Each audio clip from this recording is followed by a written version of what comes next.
Hello बच्चों, hello, welcome to Doubtnut पर आप सभी बच्चों का बहुत बहुत स्वागत है। Good evening all of you. कैसे हो आप सभी?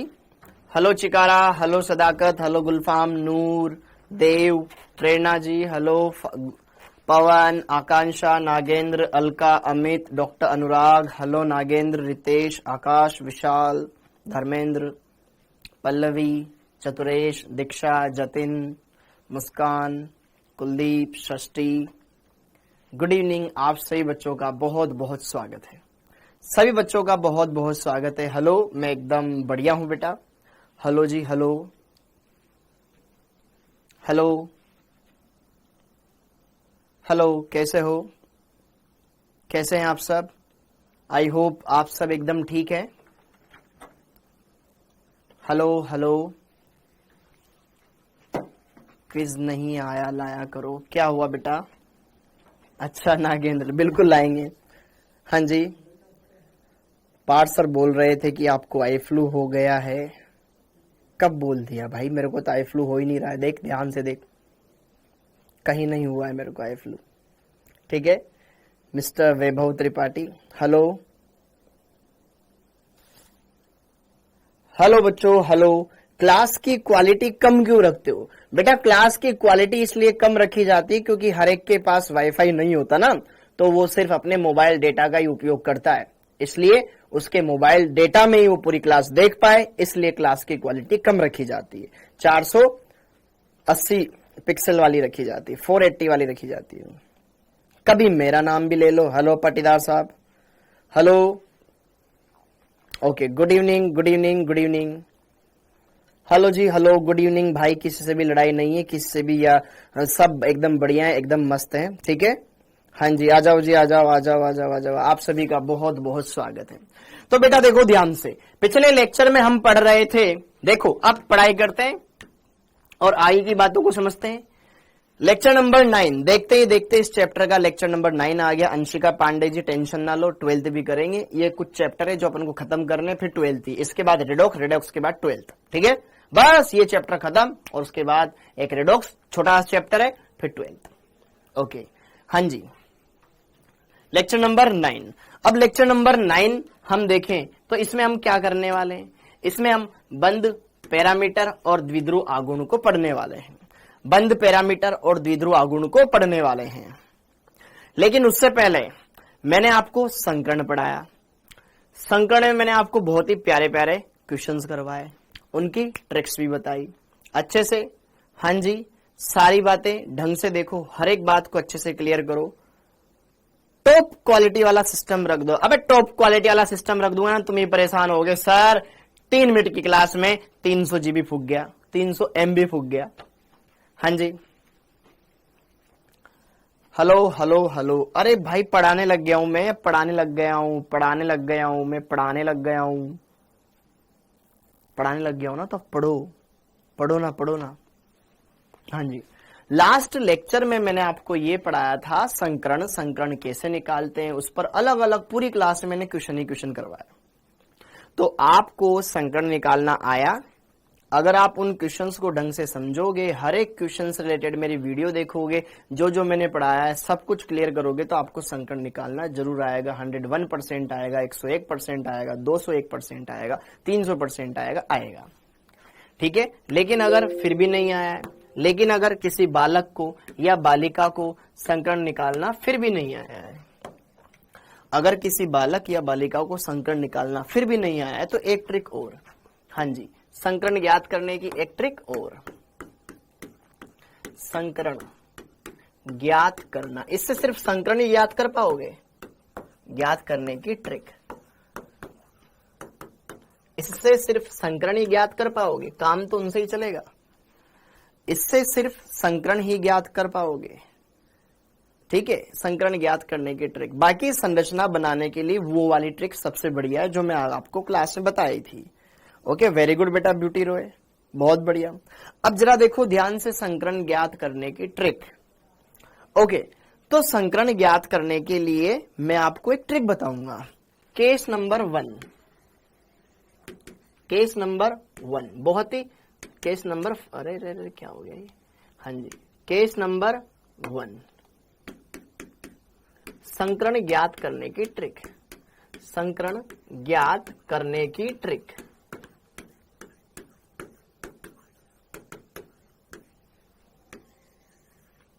Case number 1 first. हाँ जी, बस आपको संयोजी इलेक्ट्रॉन काउंट कर लेने हैं सबके, ठीक है, ठीक है। जब कुल कुल कुल मतलब सबके, कुल मतलब सबके, केंद्रीय परमाणु के और अगल बगल के सबके, जब कुल संयोजी इलेक्ट्रॉन, कुल संयोजी इलेक्ट्रॉन, जब कुल संयोजी इलेक्ट्रॉन 8 या 8 से कम हो, से कम हो, जब कुल संयोजी इलेक्ट्रॉन 8 या 8 से कम हो, जब कुल संयोजी इलेक्ट्रॉन 8 या 8 से कम हो, तो कुछ नहीं करना, 2 का भाग लगाना है। कुल संयोजी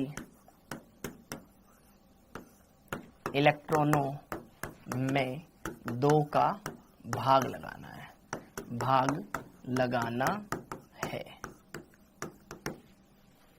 ठीक है। बहुत ही सरल है, अच्छे से हो पाएगा, कर पाओगे, कोई दिक्कत नहीं है। जैसे कि CH4,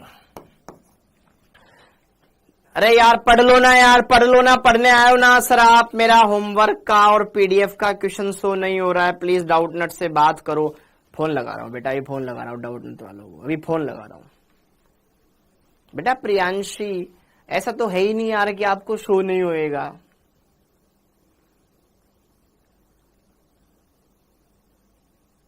C2H2 का संकरण बता दो। अरे पायल,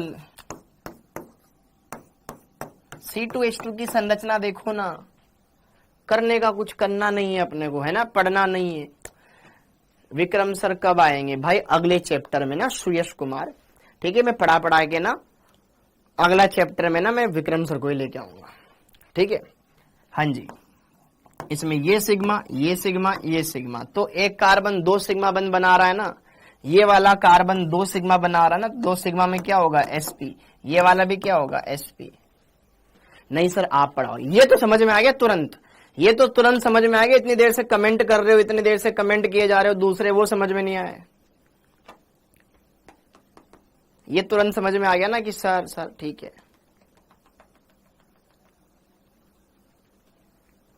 हाँ, ये तो फटाफट बात पकड़ लिया आपने कि नहीं या हाँ, लेकिन जो इतनी देर से मैं काम की बातें कर रहा हूं वो तो समझ नहीं रहे हो। तो जरा देखो ध्यान से, अब यहां पे जरा देखो ध्यान से। अब थोड़ी देर में कमेंट बंद करूंगा, आपके हाइड करूंगा, बंद क्या? हाँ जी, कुल संयोजी इलेक्ट्रॉन अगर आपको पता हो, बस 2 का भाग लगा लो, आंसर आ जाएगा। जैसे कि देखो CH4, ये 8 या 8 से कम वालों के लिए तो चुटकियों में हो जाता है, उसमें कोई दिमाग नहीं लगाना, ठीक है। CH4, कार्बन के पास कितने इलेक्ट्रॉन होते हैं बाह्यतम कोश में? 4। हाइड्रोजन के पास कितने होते हैं? 1। 4 हाइड्रोजन है, तो कुल संयोजी इलेक्ट्रॉन काउंट कर लो, कुल संयोजी इलेक्ट्रॉन काउंट कर लो, कुल संयोजी इलेक्ट्रॉन। कार्बन के पास 4 हाइड्रोजन है, 1 हाइड्रोजन के पास 1 ही इलेक्ट्रॉन होता है, टोटल कितने हो गए? 8। 2 का भाग लगाओ, 4 का मतलब sp3 संकरण, ऐसे दिख लेंगे, sp3 संकरण। क्लियर हुआ? और बट इतना क्यों दिमाग लगाना है, हमको नहीं पता क्या यार इसका sp3 होता है BH4 माइनस, BH4 माइनस, इसका संकरण देखना हो तो कुल संयोजी इलेक्ट्रॉन काउंट कर लो, कुल संयोजी, टोटल इलेक्ट्रॉन नहीं देखने, केवल संयोजी इलेक्ट्रॉन देखने बेटा। कुल संयोजी इलेक्ट्रॉन काउंट कर लो। बोरोन के बाह्यतम कोश में कितने होते हैं? बोरोन परिवार 3 होते हैं, 4 हाइड्रोजन है, 1 हाइड्रोजन के पास 1 होता है, -1, 1 और एक्स्ट्रा बढ़ गया तो +1 कर दो, टोटल कितना हो जाएगा? 8। ठीक है, तो हमें क्या करना है? 8/2 करना है भाई। टोटल इलेक्ट्रॉन कितना आ गया यहाँ पे? 8। हमें तो क्या करना है? आंसर निकालना है। कुल संयोजी इलेक्ट्रॉनों में 2 का भाग लगा दो, कितना आ गया? 4 का मतलब sp3 संकरण, ऐसे करना है। समझे कि नहीं समझे? समझे बेटा? ऐसे तुरंत आंसर आ जाएगा। वैसे हम तो पता है, हम क्यों ज्यादा दिमाग लगाएं। तो ये खत्म हो गया case first. Case number 2, case number 1 खत्म। टोटल संयोजी इलेक्ट्रॉन काउंट कर लो, 2 का भाग लगा दो अगर 8 से छोटा मान है तो। केस नंबर 2, यदि कुल संयोजी इलेक्ट्रॉन 8 से ज्यादा हो तो, संयोजी इलेक्ट्रॉन 8 से ज्यादा हो तो तब कुल संयोजी, आपको पता है पहली वाली बात ही ज्यादा अच्छी लगेगी, इसमें तो कुछ नहीं, पहली वाली ज्यादा आसान है। तब कुल संयोजी इलेक्ट्रॉनों की संख्या में 8 का भाग लगाते हैं। ये ट्रिक है, ठीक है, 8 का भाग लगाते हैं।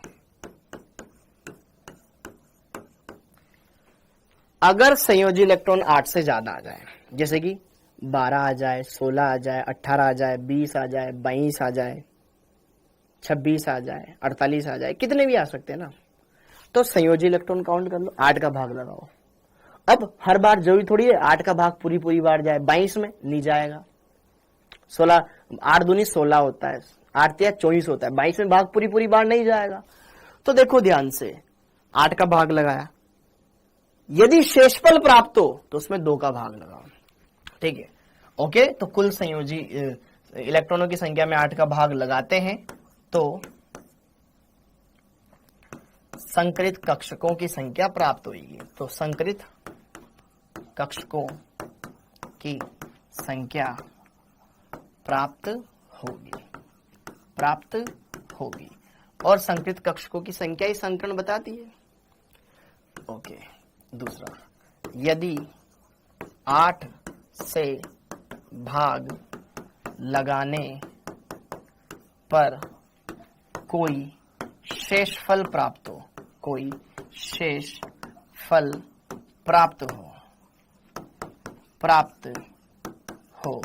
तो शेषफल में 2 का भाग लगा दो। तो शेषफल में 2 का भाग लगाते हैं। देखो 3-4 क्वेश्चन करवाऊंगा, फिर धीरे धीरे आप ढल जाओगे। ओके, अगर संयोजी इलेक्ट्रॉन 8 या 8 से कम है तो 2 का भाग लगाते हैं, लेकिन 8 से ज्यादा हो तो 8 का भाग लगाते हैं। कितने का? 8 का भाग लगाते हैं।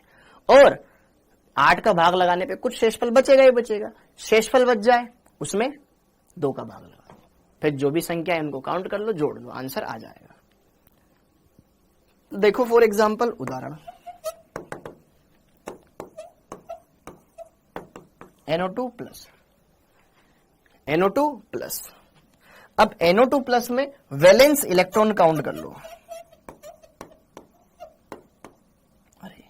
वैलेंस इलेक्ट्रॉन, कुल संयोजी इलेक्ट्रॉन काउंट कर लो। नाइट्रोजन में कितने होते हैं? 5। 2 ऑक्सीजन है, 1 ऑक्सीजन में कितने होते हैं? 6। +1 की वजह से 1 निकल गया तो -1 कर दिया। काउंट करो, 12 और 5 17, 1 निकल गया 16। 8 से बड़ा है, कितने का भाग लगाएंगे? 8 का भाग लगाएंगे। 8 दूनी 16, 2 मतलब sp संकरण। इसका संकरण कैसा होता है बेटा? sp। कैसा होता है? sp। कैसा होता है? sp। केंद्रीय परमाणु नाइट्रोजन का संकरण आएगा sp।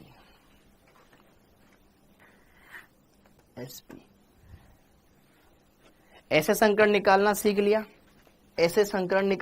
लिया, sp। अब जरा देखो ध्यान से, अपने वाले तरीके पे आओ।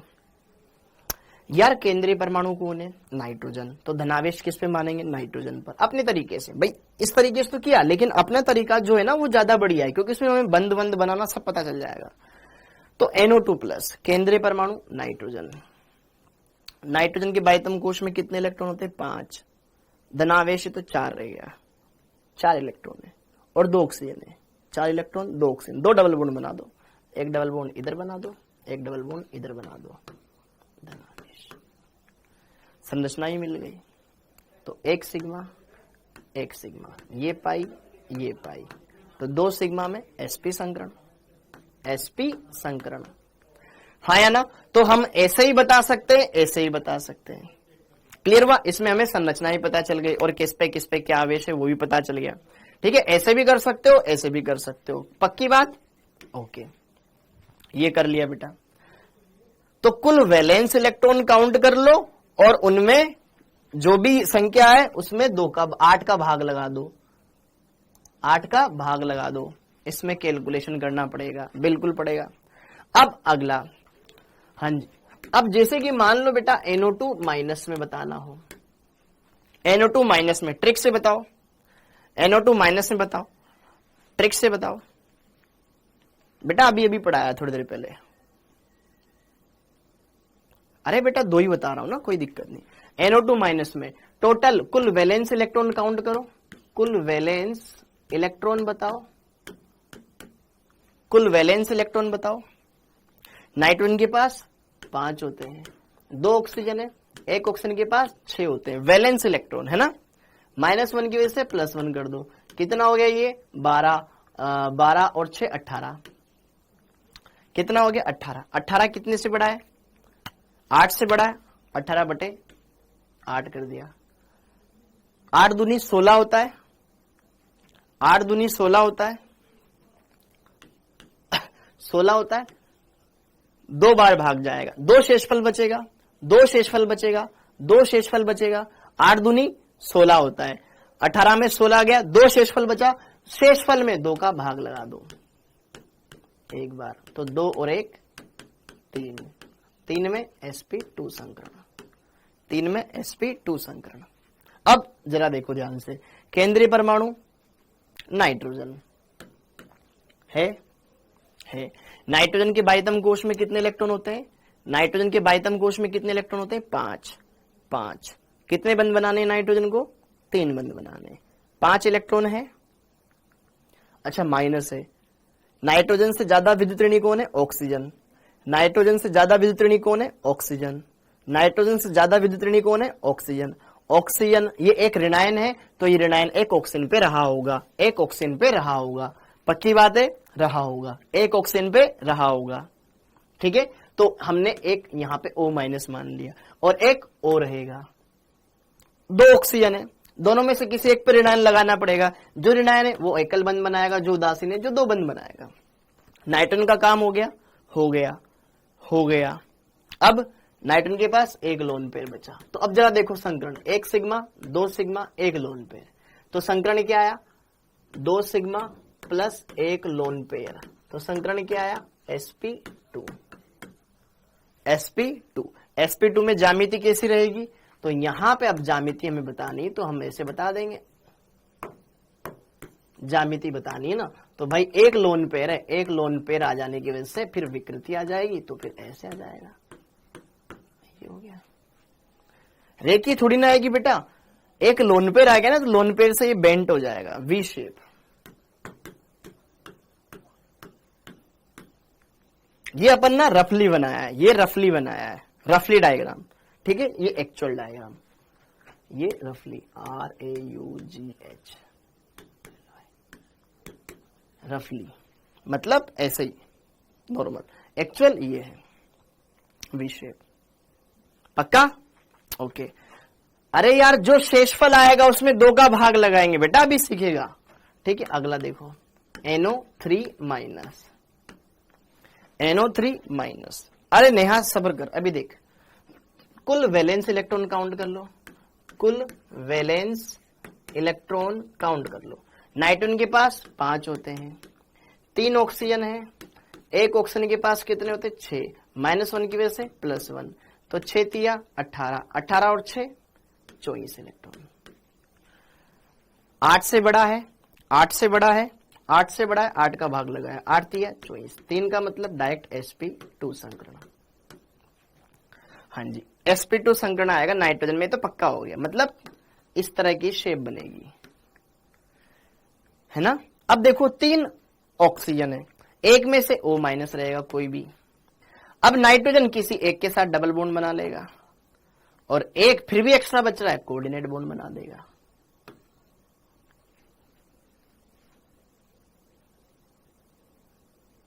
sp2 में त्रिभुजीय आकृति बनती ना, तो भाई 3 ऑक्सीजन थे। हाँ, पाई को जोड़ते नहीं, पाई को नहीं जोड़ते, ठीक है। अरे मंजीता बेटा सब्र रखो। ये हो गया, इसको ऐसे ही बना सकते हो क्या कि सर ये तो ऐसा ही है, ये डबल बॉन्ड है। अच्छा, किसी डबल बॉन्ड को कहीं पे भी लगाओ कोई फर्क नहीं पड़ता, डबल बॉन्ड को कहीं पे भी लगाओ कोई फर्क नहीं पड़ता। उपसहसंयोजक बंध दूसरे आवर्त के तत्वों के बीच में, ये भी दूसरे आवर्त का, ये भी दूसरे आवर्त का, देने वाले पे धनावेश, लेने वाले पे ऋणावेश। ओवरऑल देखोगे तो माइनस ही चार्ज आएगा। देखो, प्लस का 1 माइनस का 2, तो बचा कितना, माइनस का 1, ओवरऑल -1, ठीक है। ओके, तो ये sp2 संकरण है इसका। अरे कोई बात नहीं यार, पूछ रहे हैं तो बताने में क्या हर्ज है मेरा। ओके, ये आ गया। अब अगला देखो, CO3 -2 कार्बोनेट में देखो। हाँ जी, कार्बोनेट में देखो, कुल वैलेंस इलेक्ट्रॉन काउंट कर लो, कुल वैलेंस इलेक्ट्रॉन काउंट कर लो। कार्बन के पास कितना, कार्बन के पास कितना, 4, 3 ऑक्सीजन है, एक ऑक्सीजन के पास कितना, 6, -2 की वजह से +2 कर दो। हाँ जी, कितना हो गया ये, 18, 18 और 6 24, 18 6 24, 24 बटे 8 कर दो, कितना, 3, 3 में sp2 संकरण, ठीक है। जैसे कि अब sp2 संरचना, कार्बन ऐसे बंध बनाएगा sp2। अब कार्बन 3 ऑक्सीजन है, 3 ऑक्सीजन, किसी 2 पे -1 आएगा, मतलब कोई 2 पे -1 और एक सिंगल वाला डबल बॉन्ड बना देगा। ये आ गया। अरे अगर 8 से बड़ा इलेक्ट्रॉनों की संख्याओं का योग आए तो 8 से भाग लगाते हैं, ठीक है। ये आ गया, तो ये है आपके पास sp2 संकरित। अब अगला देखो, सिंपल है ना, सिंपल है, क्लियर चल रहा है एकदम, मामला एकदम शांत चल रहा है। H2SO4, H2SO4 सल्फर केंद्रीय परमाणु है। तो जरा देखो ध्यान से, कुल वैलेंस इलेक्ट्रॉन देख लो, कुल वैलेंस इलेक्ट्रॉन देख लो। 2 हाइड्रोजन है, एक हाइड्रोजन के पास 1 होता है। सल्फर ऑक्सीजन परिवार में आता है, 6 इलेक्ट्रॉन है। 4 ऑक्सीजन है, एक ऑक्सीजन के में 6 होते हैं, 2 6 प्लस 24, 24 6 30, 2 32, 32 बटे 32 8 से बड़ा है, 8 से बड़ा है तो 8 का भाग लगा दो, 8 चौक 32, 4 का मतलब sp3, मतलब सल्फर से चतुष्फल के रूप में जुड़ा जाएगा, सल्फर से चतुष्फल के रूप में जुड़ा जाएगा। अब चतुष्फल की तो बन गया, लेकिन सल्फ्यूरिक अम्ल एक ऑक्सी अम्ल है, ऑक्सी अम्ल में हाइड्रोजन ऑक्सीजन से जुड़ेगा, मतलब 2 तो OH आएंगे, कहीं पे भी 2 OH लगा दो। अब यार 2 ऑक्सीजन बचे, अब ऑक्सीजन तो डबल बॉन्ड बनाएगा, खत्म। ये आ गया, इसका संकरण क्या है, sp3 है, sp3 है, sp3 है। हाँ बिल्कुल आए बेटा, बहुत आए। अरे सब बताऊंगा, चिंता मत कर, सब बताऊंगा, चिंता मत कर। ये हो गया, ओके। अब आगे देखो,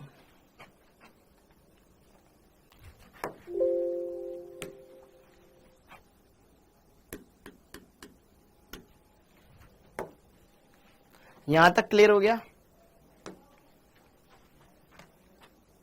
टेस्ट का सिलेबस बताएंगे, टेस्ट का सिलेबस बताएंगे, चिंता मत करो। हाँ जी, केमिकल बॉन्डिंग ही आएगा टेस्ट में, केमिकल बॉन्डिंग ही आएगा। वेरी गुड, वेरी गुड बेटा, वेरी गुड। F।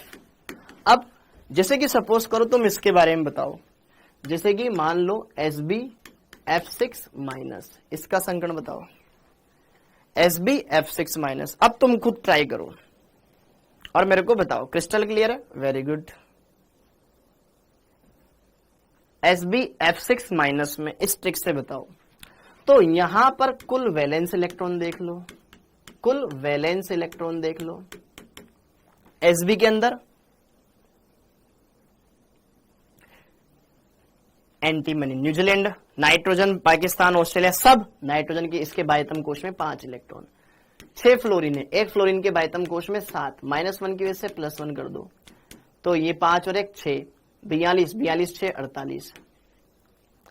48 8 से बड़ा है, 8 का भाग लगा दो, 8 छंग 48, वेरी गुड, 6 बार ही चला गया, 6 बार में sp3d2 संकरण हो गया। मतलब इसकी संरचना तो अष्टफल की बनेगी, मतलब यहां केंद्रीय परमाणु अष्टफल की ऐसे संरचना बना देगा। ऋणावेश किस पर आएगा? केंद्रीय परमाणु पर ही आएगा, क्योंकि अगल बगल वाला कौन है? हेलोजन है। हेलोजन पे ऋणावेश आएगा ही नहीं, कोई भी कंपाउंड रहेगा तो, ठीक है। तो यहाँ पे फ्लोरीन, यहाँ फ्लोरीन, यहाँ फ्लोरीन, यहाँ फ्लोरीन, यहाँ फ्लोरीन, यहाँ फ्लोरीन, ये ऋणावेश किस पर आएगा? केंद्रीय परमाणु पर। तो इसको इस तरीके से दर्शा सकते हैं। पुराने वाले टेस्ट का सिलेबस कैसे पता चलेगा? क्या देखिए बेटा, उस क्लास में बताया जाता है, क्लास में बताया जाता है। तो इसका संकरण क्या हो गया? sp3d2। एक दो और देख लो, फिर नहीं बताऊंगा, ठीक है। Fg I3 माइनस, अब I3 माइनस का आप खुद बता दो, I3 माइनस का आप खुद बता दो, Fg और I3 प्लस का ही बता दो बस, फिर बाकी आप घर पे करते रहना। I3 माइनस, अरे बिल्कुल आगे पढ़ा रहा हूं राधा कृष्णा। कुल वैलेंस इलेक्ट्रॉन, कुल वैलेंस इलेक्ट्रॉन, 3 आयोडीन है, एक आयोडीन के पास 7 होते हैं, -1 की वजह से +1 कर दिया, कितना हो गया? 22। अब देखो ध्यान से, 22 8 से बड़ा है, 8 का भाग लगा दिया, 8 दूनी 16, 8 दूनी 16, शेषफल कितना बचा? 6 शेषफल बचा 6। 8 से छोटा है तो 2 का भाग लगा दो 3 बार, तो 2 और 3 5, 5 में sp3d, sp3d, sp3d, sp3d, sp3d, very good. रोंग है, 78 होगा। कहां होगा 78 बेटा? अरे टोटल संयोजी इलेक्ट्रॉन काउंट करने, कुल इलेक्ट्रॉन काउंट नहीं करने सबके, सिर्फ संयोजी। संयोजी का मतलब संयोजी कोश, बाह्य कोश में कितने इलेक्ट्रॉन है? 78 कौन बोल रहा है? वेरी गुड बेटा, वेरी गुड। राम देख भाई, किसी के लिए कचरा, किसी के लिए खजाना, वो वाली बात है ना, तो ये वाली बात है। हाँ जी, तो sp3d आ गया। sp3d में संरचना कैसी बनती है? sp3d मतलब पंचभुजीय द्विपिरामिडीय। अब अगर यहां पे मैं देखूं तो आयोडीन तो 3 ही है, एक आयोडीन। अब हेलोजनों में भी केंद्रीय परमाणु पे ही ऋणावेश। अब हेलोजन, आयोडीन, एक आयोडीन को केंद्रीय परमाणु मान लो। आयोडीन के बाह्यतम कोश में कितने इलेक्ट्रॉन होते हैं? 7। कितने होते हैं? 7। -1 और आ गया, कितने हो गए? 8 8 8। 8 में से 2 बंद बना दो, एक इधर बना दिया, एक इधर बना दिया, कितने बच गए? 6। 6 का मतलब 3 लोन पेयर, तो अष्टफल की वो पंचभुजीय वाली शेप में जोड़े। तो भाई ये 3 तो लोन पेयर त्रिभुजीय रूप में रहेंगे, और ओवरऑल नेगेटिव चार्ज इसी आयोडीन पे रहेगा। ये रेखीय आ गया, रेखीय रेखीय रेखीय रेखीय। I3 प्लस वाला भी आप कर सकते हो। कुल वैलेंस इलेक्ट्रॉन काउंट कर लो, कुल वैलेंस इलेक्ट्रॉन काउंट कर लो।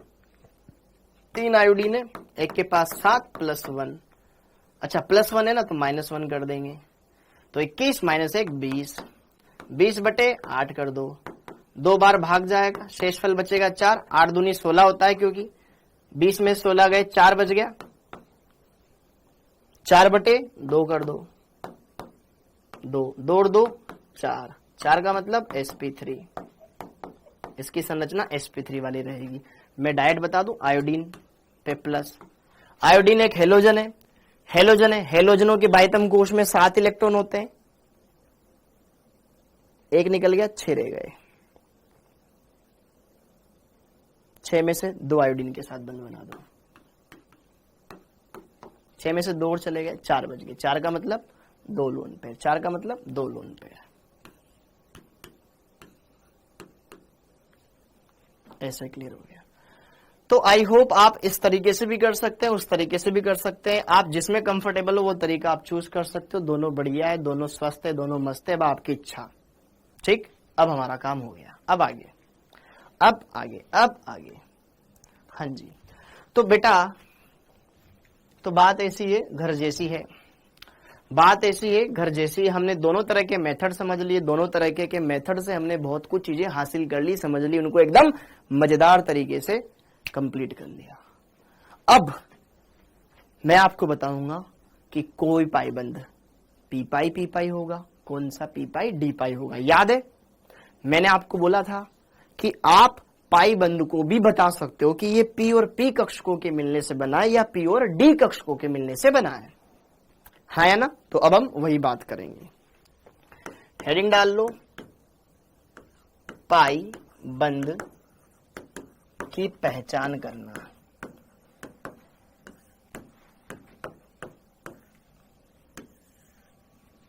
पाई बंद की पहचान करना नॉट सो इंपोर्टेंट, हेडिंग डालना इतना इंपोर्टेंट नहीं था, लेकिन फिर भी आपको यहां से लग जाएगा ना कि यार पाई बंद पी और पी कक्षकों के बीच अतिव्यापन से ही बन सकता है, पी और डी के बीच में अतिव्यापन से बन सकता है, और डी और डी के बीच में भी अतिव्यापन से बन सकता है। समझ में आया। अब पाई बंद की पहचान, जैसे कि मान लो, ध्यान समझना, यदि जैसे कि देखो यहां पॉइंट देखना है, फर्स्ट पॉइंट, यदि संकरण में सभी पी कक्षक भाग ले लें तो पाईबंद फिर डी कक्षक से बनेगा, क्योंकि पी तो इस्तेमाल हुआ ही नहीं, पी तो सारे संकरण में इस्तेमाल हो चुके हैं, फिर डी से ही बनेगा। ठीक है। यदि सभी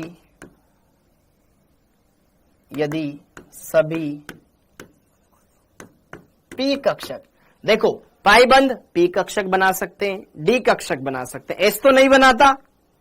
तो यदि सभी पी कक्षक संकरण में भाग ले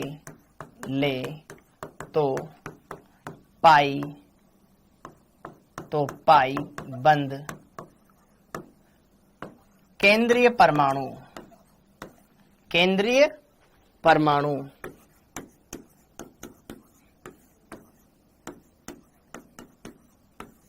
के डी कक्षक के द्वारा बनेगा।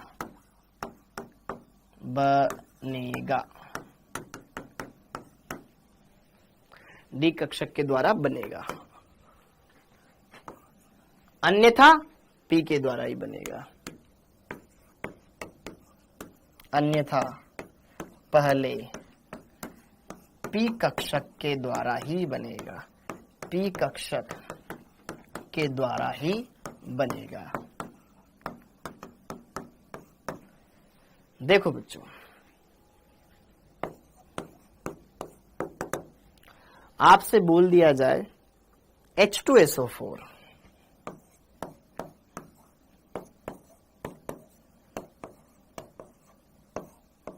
कहीं पे भी लगा दो यार, क्या दिक्कत है, ऐसी संरचना बनेगी इसकी। तो इसमें कितने पी पाई या पी पाई डी पाई जो भी पूछा जाए बताओ। अब मैंने उदाहरण के तौर पे ले लिया H2SO4। सबसे पहले मैं देखूंगा किसी भी अणु में अगर आपको बोला जाए पी पाई बंदी कितने, पी पाई डी पाई कितने, कुछ भी बोला जाए, तो सबसे पहले आपका काम है केंद्रीय परमाणु का संकरण देखना। भाइयों हमने इसका संकरण देखा और अच्छे से पता लगाया कि इसका संकरण sp3 है। कैसे है? क्योंकि इसमें 1 सिग्मा, 2 सिग्मा, 3 सिग्मा, 4 सिग्मा है, और इसके पास तो कोई लोन पेयर होता ही नहीं है, तो 4 सिग्मा में तो sp3 आया बच्चों। अब यहां पर ये बंद पाई है, ये बंद पाई है। अब मैं चाहता हूं जानना कि यह पाई बंद इस सल्फर के कौन से कक्षक के द्वारा बनाया गया होगा, क्योंकि ऑक्सीजन तो दूसरे आवर्त का है, वो तो पी लेगा अपना इस्तेमाल। ये वाला पाई बंद कौन से पी कक्षकों के द्वारा बनाया गया होगा। तो अब मैंने दिमाग लगाया कि यार सल्फर है, इसका एस कक्षक और तीनों पी कक्षक तो संकरण में काम में आ चुके। पाई बंद शुद्ध कक्षकों के द्वारा बनता है, असंकृत कक्षकों के द्वारा बनता है। लिखवाया था नोट, पाई बंद में पाई बंद संकृत कक्षकों के द्वारा नहीं बनता है, शुद्ध कक्षकों के द्वारा। अब इस सल्फर का एस कक्षक और तीनों के तीनों पी कक्षक संकरण में इस्तेमाल हो चुके हैं। इसका मतलब यह पाई बंद 101% ऑक्सीजन का तो पी कक्षक परंतु सल्फर का डी कक्षक द्वारा बना है, पी पाई डी पाई। ये वाला भी पी पाई डी पाई, तो दोनों के दोनों पाई बंद यहां पर पी पाई डी वाई बोले, मतलब सल्फर का तो डी कक्षक भाग लेगा, ऑक्सीजन तो दूसरे आवर्त का, उसके पास तो डी आ ही नहीं सकता। समझे बालको? ओके, अब जरा देखो ध्यान से दूसरा। मान लो मैंने ऐसा कोई ये अणु ले लिया, हाँ जी। अब मैं इसमें तुमसे बोलूं कि बताओ यार ये पाई बंद कौन सा है दोस्तों। देखो इस कार्बन ने 3 सिग्मा बंद बना रखे हैं, एक पाई बंद बना रखा है, तो 3 सिग्मा का मतलब इसका संकरण क्या हुआ, sp2 हुआ। अतः इसके पास एक पी कक्षक और बचा हुआ है, तो पहली प्रायोरिटी, अन्यथा पहले पी कक्षक के द्वारा ही बनेगा। मतलब यह जो पाई बंद है, सर यहां तो सोचने की बात वैसे भी नहीं है, ये भी दूसरे आवर्त का है और ये भी दूसरे आवर्त का है, तो उनके पास तो डी होता ही नहीं है। बात तो सही बोल रहा है यार। इसका मतलब यह पाई हमेशा पी पाई वाले अतिव्यापन से ही बना होगा। ये बात भी समझ में आ गई आपकी। सर कुछ और बताओ। लो बेटे, जैसे कि मान लो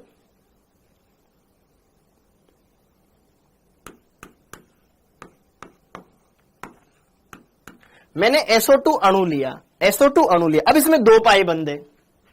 कौन सा पाई किस अतिव्यापन से बना होगा, कौन सा पाई किस अतिव्यापन से बना होगा, ये हमें सोचना है।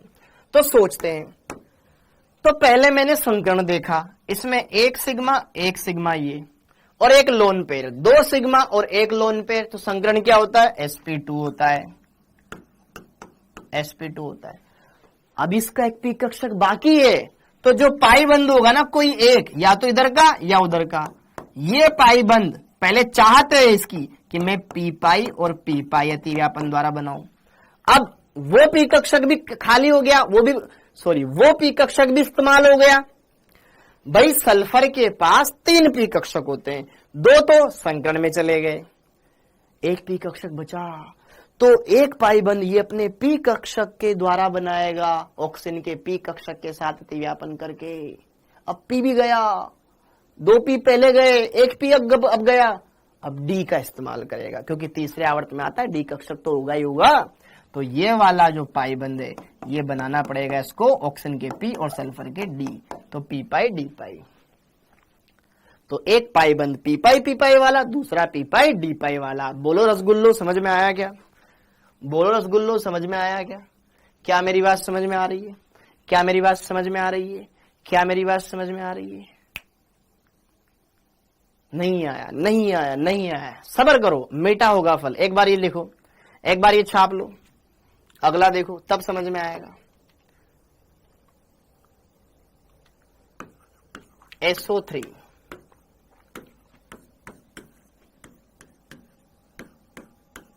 इसमें बताओ कितने पी पाई कितने डी पाई।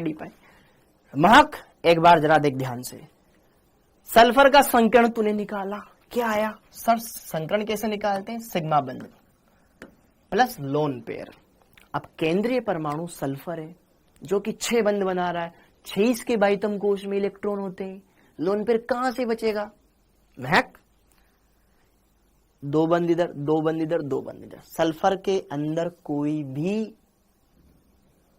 इलेक्ट्रॉन नहीं बचा, 6 के 6 बंद में भाग ले लिए, 6 में से 3 सिग्मा बंद, 3 पाई बंद बना लिए।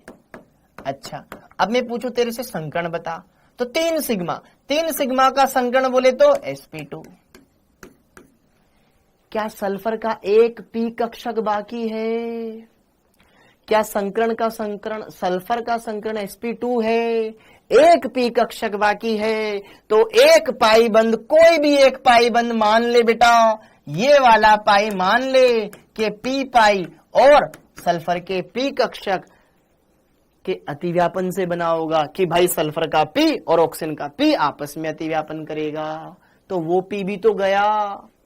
भाई सल्फर के पास एस कक्षक है, 3 पी कक्षक है और फिर आगे डी कक्षक है। एस कक्षक तो पाई बंद बनाता ही नहीं है, 3 में से 2 पी संकरण में चले गए ना, ये एस और ये पी, इसके 2 कक्षक संकरण में ये बचा, ये पाई बंद बना सकता है। तो एक बार इस सल्फर के पी कक्षक ने इसके पी कक्षक के साथ अतिव्यापन किया, पी पाई बनाया, अब ये भी चला गया, तो अब ये डी वाले इस्तेमाल करेगा। समझ में आया? हाँ, तो अब बचे हुए 2 पाई बंद, ये वाला और ये वाला, ऑक्सीजन का तो पी कक्षक इस्तेमाल होगा, परंतु सल्फर का डी कक्षक इस्तेमाल होगा। समझे कि नहीं समझे? समझे कि नहीं समझे? Very good. तो बेटा देखो ध्यान से, जेई एडवांस्ड में एक क्वेश्चन आया था। क्वेश्चन क्या था कि SO3 के त्रिलक S3O9 में कितने पी पाई बंध उपस्थित हैं?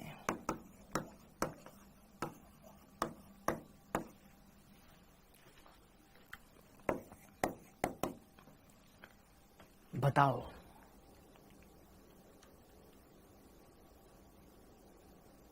कहेंगे बेटा नितिन, SO3 के त्रिलक, अरे त्रिक क्या लिख दिया मैंने? त्रिलक त्रिलक त्रिलक त्रिलक में कितने पी पाई बंध है? क्या हमने इसकी संरचना पहले बनाई है? क्या हमने इसकी अबे तुम्हें कैसे पता है इसकी संरचना कैसी होती है? डायरेक्ट बता रहे हो, 3 3 3 3 3 3। पता है तुम्हें संरचना इसकी? तुम्हें इसकी संरचना पता है? 3 3 लिखे जा रहे हो? नहीं, तो फिर क्यों जवाब दे रहे हो? तभी नंबर कटते तुम्हारे। No sir. तो सबसे पहले तो तुम्हें यह समझना होगा ना, SO3 का त्रिलक मतलब 3 का गुणन S3O9, इसकी संरचना ऐसी होती है। कैसी होती है? ऐसी होती है। सर आपने बताई थी क्या एक बार? सर आपने बताई थी क्या एक बार? मैं कि बेटा याद कर बताइए तो। क्या ये संरचना मैंने बताई हुई है? क्या ये संरचना मैंने बताई हुई है? क्या ये संरचना मैंने बताई हुई है?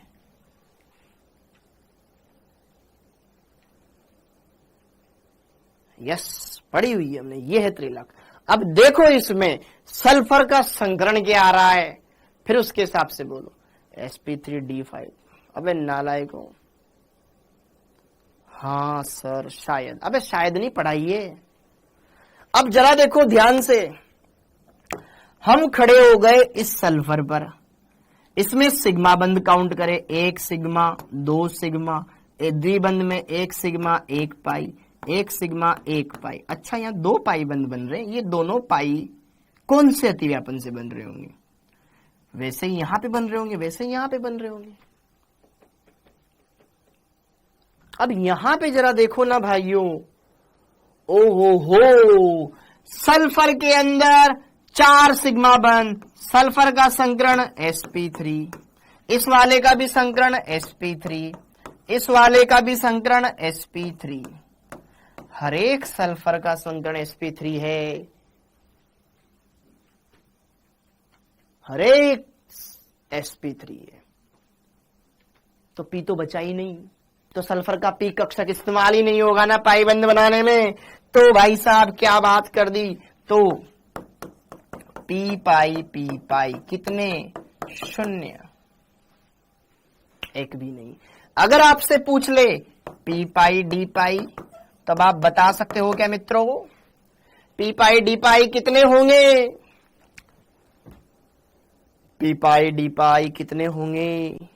6 पी पाई डी पाई। सबका संकरण sp3 है, तो हर बार सल्फर अपने डी कक्षक इस्तेमाल करेगा। यहां पे भी दोनों बार डी कक्षक डी कक्षक डी कक्षक डी कक्षक डी कक्षक डी कक्षक, तो 6 टोटल अगर देखा जाए तो 6 यहां पर ये होगा। तो देखो ध्यान से, ये सब बेटा ये सिग्मा सिग्मा सिग्मा सिग्मा, कोई भी एक ये पाई पाई हो गया, ठीक है। ये सिग्मा सिग्मा सिग्मा सिग्मा, ये पाई बोल दो, ये पाई बोल दो। तो यहां पर ये वाला पाई और ये वाला पाई। सल्फर का संकरण sp3, सल्फर के पास कोई पी कक्षक बचा ना, तो यहां पे सल्फर का ऑक्सीजन का पी कक्षक, सल्फर का डी कक्षक इस्तेमाल होगा। हर एक सल्फर 2 पी पाई डी पाई बंद बना रहा है। समझ में आ रही है मेरी बात? अरे कुछ तो बोलो यार। सर डी पाई कहां से आ रहा है? आशु, पी कक्षक भी पाई बंद बना सकता है, ऐसे ऐसे अतिव्यापन कर करके। पी और डी कक्षक भी पाई बंद बना सकता है, ऐसे ऐसे अतिव्यापन कर करके। अगर दोनों के पास पी कक्षक अवेलेबल है तो पीपी अतिव्यापन होगा, अगर पी नहीं है तो फिर डी लेगा ना लल्ला और पाई बंद बनाएगा, और अगर पी भी नहीं है तो डी से डी मिलेगा और फिर यहां पर डी डी अतिव्यापन होगा। अब आया समझ में? अबे मतलब रट रहे थे तुम, मतलब अब तक चीजों को गहराइयों में जाके देखो ना तो अब समझ में आया होगा ना। तो अब यहां पे बोलो फटाफट से, तुरंत प्रभाव से बोलो कि POCl3 में ये पाइबंद कौन सा है। अब बताओ इसमें ये पाइबंद कौन सा है? हाँ मेरी जान, हाँ। अरे यहां पे समझो सर, ये टॉपिक समझ ही नहीं आया। निर्मा क्या कर रहे हो यार, ऐसे मजा नहीं आएगा। सल्फर का, फोस्फोरस का संगण बताओ सब बच्चे, इसमें फोस्फोरस का संगण बताओ। सर यहाँ पे 1 सिग्मा 2 सिग्मा 3 सिग्मा 4 सिग्मा ये पाई है, सल्फर ने फोस्फोरस ने 4 पाई बंद बना रखे, इसका संगण है sp3। क्या पी कक्षक आया? क्या पी कक्षक बचा हुआ है क्या? तीनों के तीनों पी कक्षक संकरण में जा चुके हैं। जाने दो, तो हम ये पाई बंद डी कक्षक से बनाएंगे। ये वाला पाई बंद पी पाई डी पाई वाला है।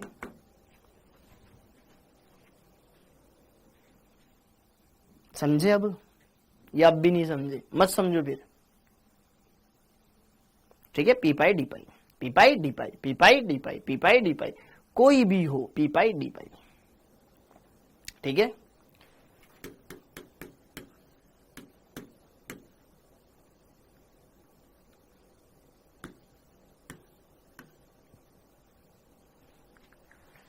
Br3O8, Br3O8, Br3O8, ठीक है।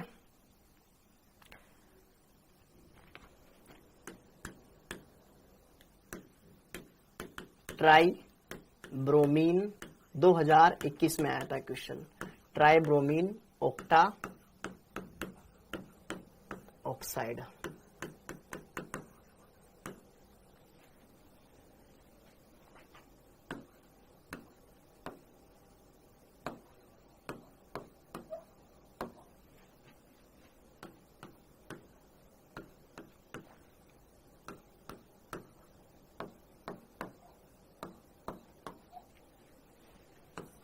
तुम्हारे एनसीईआरटी में रेडॉक्स वाले चैप्टर में दे रखा है ये। हाँ जी, ये है तुम्हारा Br3O8। अब इसमें बताओ कौन सा पाइबंद कौन सा है?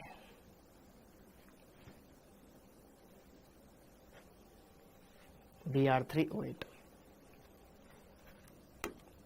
हम सिर्फ पाइबंदों की बात करेंगे, है ना।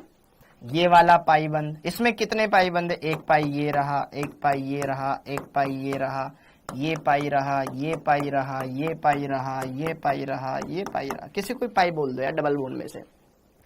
सबका संगण देखो। यह ब्रोमीन क्या सातों, ब्रोमीन एक हेलोजन है। हाँ तो है। ब्रोमीन एक हेलोजन है। ब्रोमीन एक हेलोजन है। हेलोजन के बाह्यतम कोश में 7 इलेक्ट्रॉन, सातों के सातों बंद बनाने में इस्तेमाल हो गए। तो कितने sigma? 1 sigma, 2 sigma, 3 sigma, 4 sigma. 4 sigma में sp3, ये भी sp3, sp3।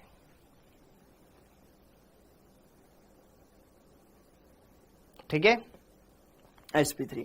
और यहां पे जरा देखो ध्यान से, bromine bromine bromine bromine bromine bromine bromine bromine, जरा देखो ध्यान, सुन बेटा सुन। उसके पास खुद का इलेक्ट्रॉन है, कोई दूसरे का नहीं है। इसके पास एक सिंगल इलेक्ट्रॉन बचा रहता है, खुद का एक, क्योंकि ब्रोमीन के पास 7 इलेक्ट्रॉन होते हैं। 6 बंद बना ली, 1 बचा हुआ है। ठीक है, इसकी स्ट्रक्चर पे ज्यादा जाना मत। ठीक है, तो बंद कितने यहाँ पर? बंद तो सिर्फ यहाँ पे, तब भी तो ये 1 सिग्मा, 2 सिग्मा, 3 सिग्मा, 4 सिग्मा। इसका संकरण भी sp3 और उसका संकरण भी sp3। आप तो बस इसमें बताओ पाई बंद जितने भी है, क्या सब में ब्रोमीन का डी कक्षक इस्तेमाल हो रहा है?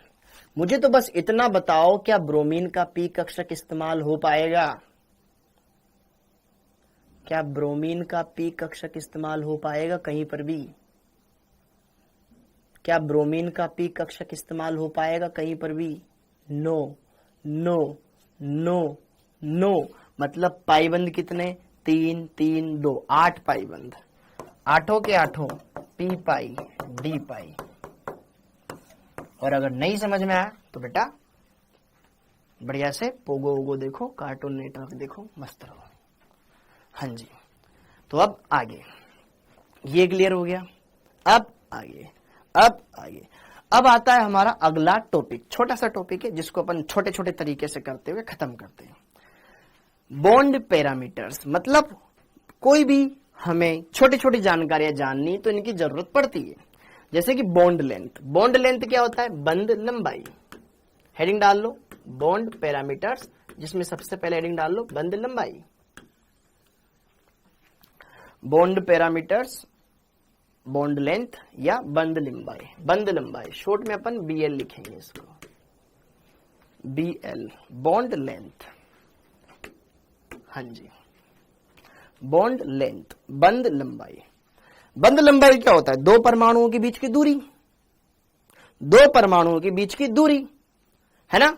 जैसे कि यहां पर ये कोई परमाणु ए है, ये कोई परमाणु बी है, इनके बीच की दूरी ही बंध लंबाई है, बस और कुछ नहीं है। अब बंध लंबाई किन कारकों के ऊपर डिपेंड करती है, वो इंपॉर्टेंट है। बंध लंबाई कब ज्यादा होगी, कब छोटी होगी, ये बहुत दिमाग में आने वाले क्वेश्चन है। तो हेडिंग डाल लो factors affecting bond length. Factors affecting bond length, factors affecting bond length, factors affecting bond length. बंध लंबाई को प्रभावित करने वाले कारक। हिंदी में लिखो या इंग्लिश में, तुम्हारी इच्छा। बंध लंबाई को प्रभावित करने वाले कारक। बंध लंबाई को प्रभावित करने वाले कारक। सिर्फ पहला हेडिंग डालना डेल्टा इलेक्ट्रोनेगेटिविटी, मतलब डेल्टा ईएन। डेल्टा ईएन पहला कारण है, डेल्टा ईएन। विद्युत ऋणताओं का अंतर जितना ज्यादा होगा बंध उतना मजबूत होगा। बंध लंबाई, विद्युत ऋणताओं का अंतर जितना ज्यादा होगा बंध लंबाई उतनी छोटी होगी। व्युत्क्रमानुपाती का संबंध।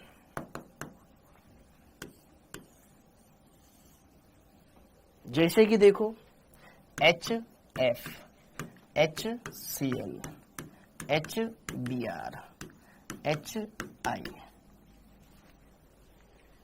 हाइड्रोजन और फ्लोरीन की विद्युत ऋणताओं में काफी ज्यादा अंतर होता है। हाइड्रोजन और क्लोरीन की तुलना में, हाइड्रोजन और ब्रोमीन की तुलना में, हाइड्रोजन और फ्लोरीन की तुलना में। तो अगर देखा जाए तो इधर से इधर अगर हम चले तो डेल्टा ईएन विद्युत ऋणताओं का अंतर, दो परमाणुओं की विद्युत ऋणताओं का अंतर।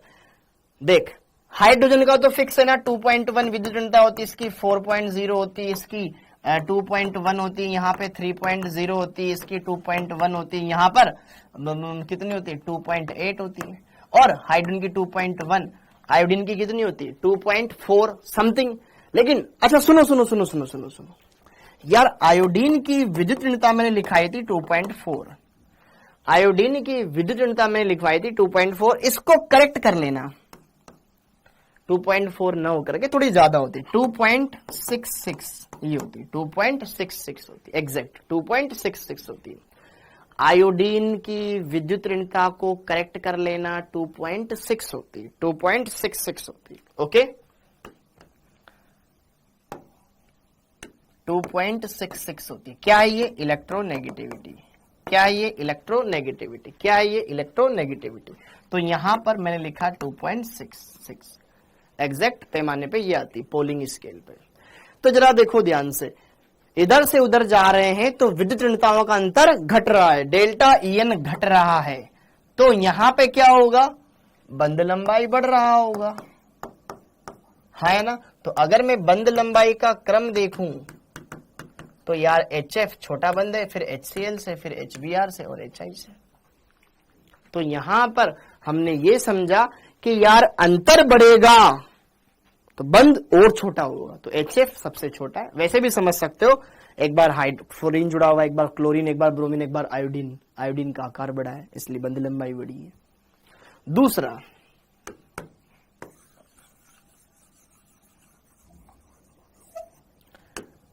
बॉन्ड ऑर्डर या नंबर ऑफ बॉन्ड्स, बंद क्रम। बंद क्रम क्या होता है? बंदों की संख्या या बंदों की संख्या।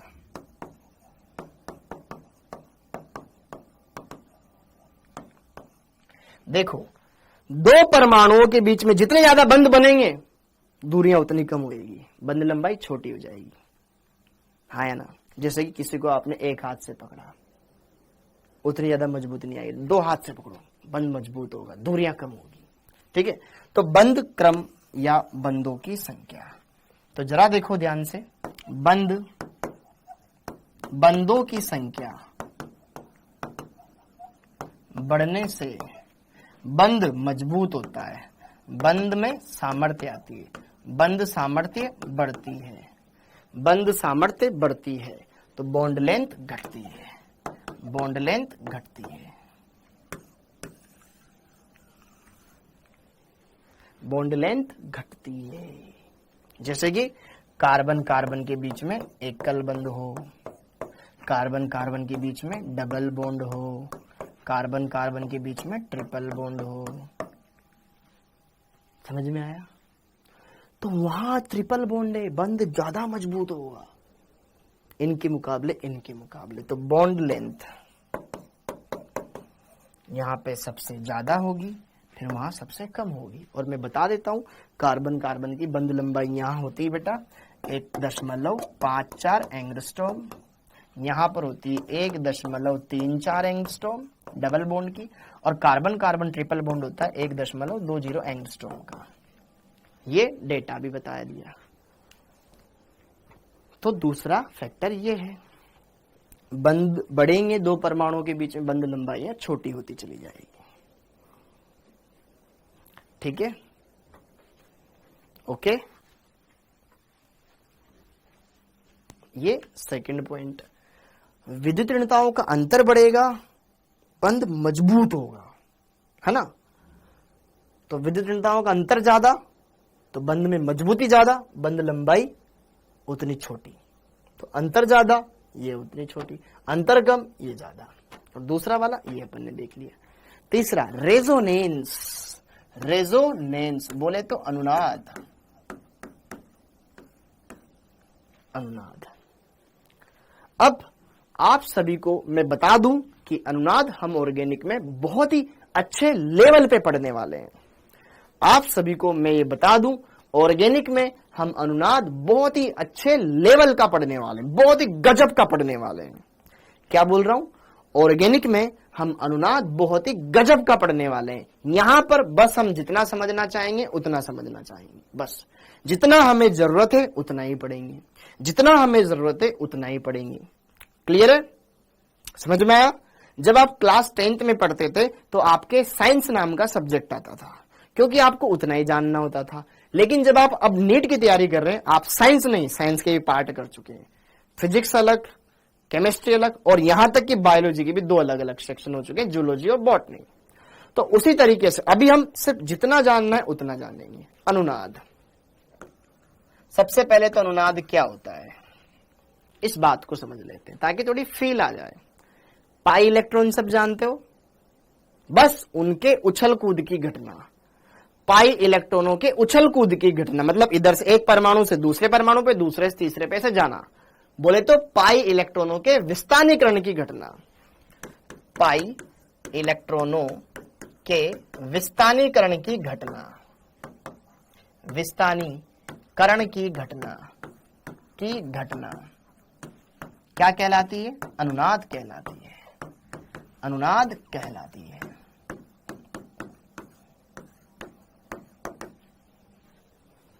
पाई इलेक्ट्रॉनों के विस्थानीकरण की घटना, इधर उधर भागने की घटना अनुनाद कहलाती है। अच्छा, ओके। अब हमें कैसे पता चलेगा कि किस अणु में अनुनाद होगा? कुछ कंडीशन तो होती होगी ना सर, कि यार मैं किसी को भी देख के थोड़ी ना बोल सकता हूं उसमें अनुनाद होगा या नहीं होगा। कुछ कंडीशन हाँ बिल्कुल होती है। अनुनाद होने की आवश्यक शर्त, अनुनाद की आवश्यक शर्त।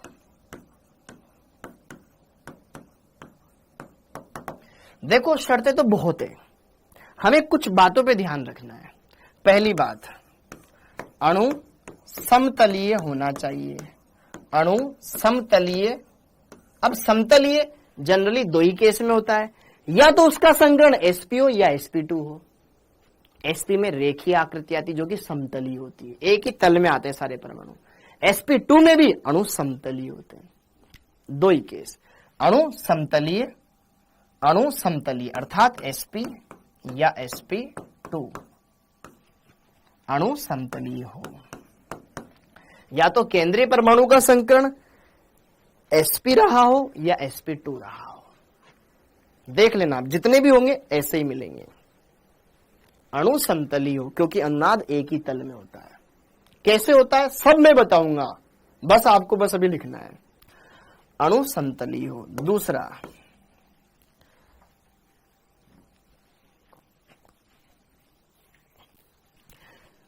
पाई इलेक्ट्रॉन मतलब पाई बंध एकांतर क्रम में होने चाहिए। पाई इलेक्ट्रॉनों में संयुग्मन होना चाहिए, होना चाहिए। पाई इलेक्ट्रॉनों में संयुग्मन होना चाहिए, कॉन्जुगेशन होना चाहिए। सर संयुग्मन क्या होता है? एकांतर क्रम में।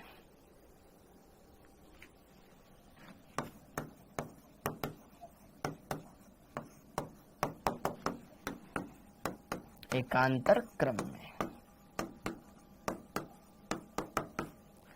अब ये संयुग्मन कितने प्रकार से हो सकता है ये भी मैं तुम्हें थोड़ा सा बता देता हूं। हमें ज्यादा जरूरत नहीं, बस थोड़ा सा जानने की जरूरत है। पाई इलेक्ट्रॉनों में संयुग्मन होना चाहिए। संयुग्मन में सिंपल सा, पाई इलेक्ट्रॉन एकांतर क्रम में होने चाहिए, पाई बंध एकांतर क्रम में होने चाहिए। लेकिन कुछ और भी ऐसे कंपाउंड्स होते हैं जिनमें अनुनाद होता है, जिसमें सिर्फ पाई बंध एकांतर क्रम में न होकर के कुछ और भी तरीके से हो सकता है। तो जरा देखो ध्यान से यहां पर संयुग्मन के प्रकार। संयुग्मन के प्रकार तो बस आपको जितना यहां जानने की जरूरत है उतना बताऊंगा, बाकी ऑर्गेनिक में बताऊंगा। जितना यहां जानने की जरूरत है उतना बताऊंगा। तो जरा देखो ध्यान से संयुग्मन के प्रकार। संयुग्मन का पहला प्रकार, एकांतर क्रम में double bond, single bond, double bond हो तो संयुग्मन होता ही होता है वो तो। या फिर एकांतर क्रम में डबल बॉन्ड, सिंगल बॉन्ड, ऋणावेश हो तो संयुग्मन होता है। हमारे ये दोनों ही काम के यहाँ पे।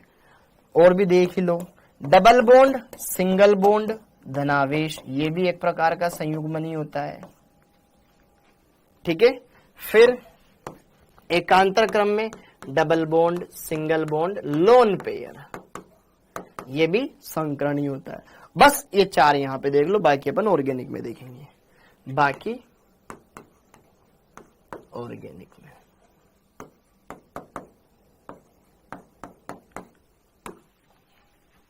वरना कोई बोल दे सर आपने तो वहां चार ही लिखाए थे, यहां क्यों लिखा दिए ये। तो अनुनाद क्या है? पाई इलेक्ट्रॉनों के विस्थानीकरण की घटना अनुनाद कहलाती है। दूसरी बात, अनुनाद कब कब होगा? जब अणु समतलीय होगा। अरे तुम्हें यह देखने की जरूरत नहीं, तुम्हारे यही आएगा कि तुम बस संयुग्मन देख लो, अल्टरनेट ऑर्डर में डबल बॉन्ड आ रहे हैं कि नहीं आ रहे हैं। डबल सिंगल डबल, या डबल सिंगल ऋणावेश, या डबल सिंगल धनावेश, या डबल सिंगल लोन पेयर, तो हम बोल देंगे कि भैया अनुनाद है। क्या बोलना है? एकांतर क्रम में double single double, double single धनावेश, डबल सिंगल ऋणावेश, डबल सिंगल लोन पेयर, तो हम बोल देंगे कि अनुनाद है या नहीं है। क्या ये बात समझ में आ रही है बाल को? क्या जो मैं बोल रहा हूं ये शब्द आप समझ पा रहे हैं? ओके। ये बात भी क्लियर हो गई। अब इसी बात पर आते हैं, किन किन अणुओं में अनुनाद होगा। ठीक है, हाँ जी। कुछ अब यहां पे एक क्वेश्चन लिखेंगे, निम्न में से किसमें अनुनाद होगा। ठीक है, निम्न में से किसमें अनुनाद होगा, ये आपको बताना है। जैसे कि सरल लेंगे भी, किसमें अनुनाद होगा।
अणुओं की शक्लों पे मत जाना, बस तुम उनके अंदर एक चीज को पहचानने की कोशिश करना है।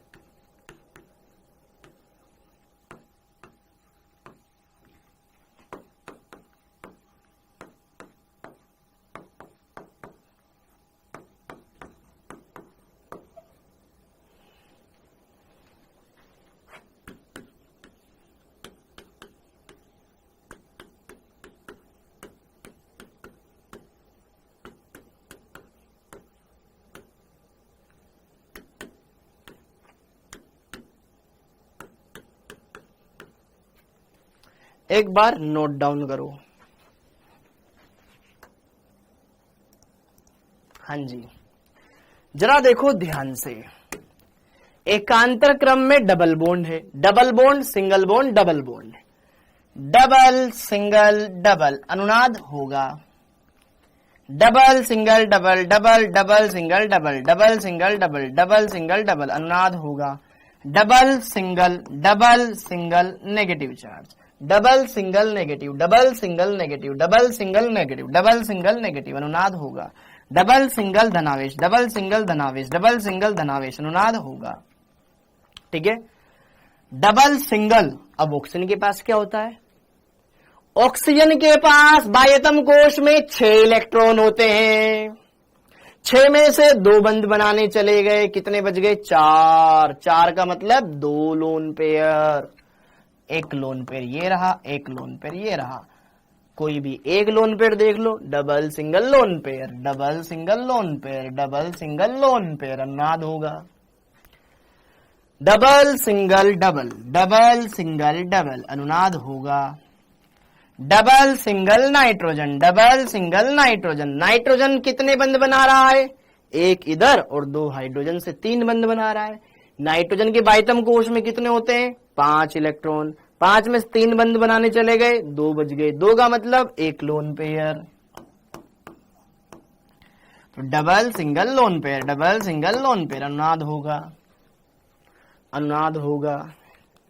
यहां जरा देखो, डबल सिंगल सिंगल फिर डबल, अरे संयुग्मन नहीं है, संयुग्मन नहीं है, संयुग्मन नहीं है, अनुनाद नहीं होगा, अनुनाद नहीं होगा, अल्टरनेट होने चाहिए ना। अब आगे देखो, FgHI,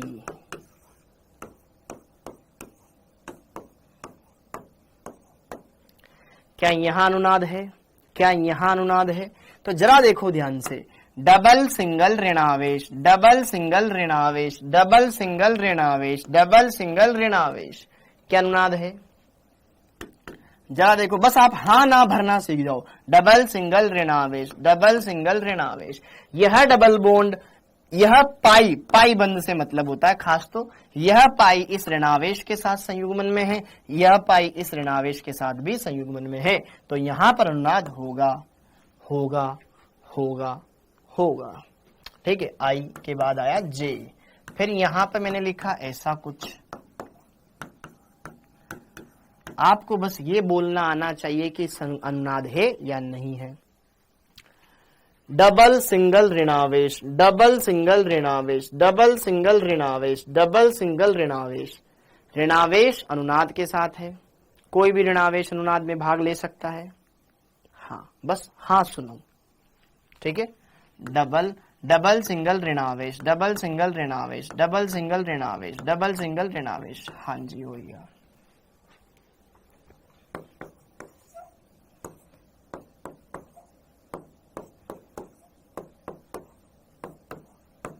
HClO4, ClO4 minus, double single ऋणावेश, डबल सिंगल ऋणावेश, डबल सिंगल ऋणावेश, अनुनाद होगा। समझ में आ रहा है? आ रहा है कि एल।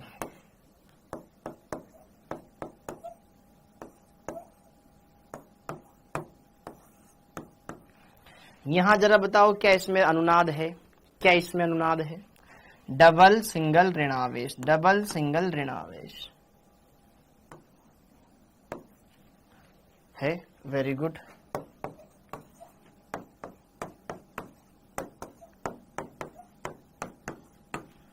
क्या यहां अनुनाद है? रेजोनेंस करने का मतलब क्या है? अभी पहले बता दो सही है। पहले तुम आम तो खाओ, गुठलियां बाद में गिनना। ठीक है, डबल सिंगल ऋणावेश, डबल सिंगल ऋणावेश, डबल सिंगल ऋणावेश, अनुनाद है तो है। अब क्या करें इसका? तो जरा देखो ध्यान से, अनुनाद की आवश्यकता।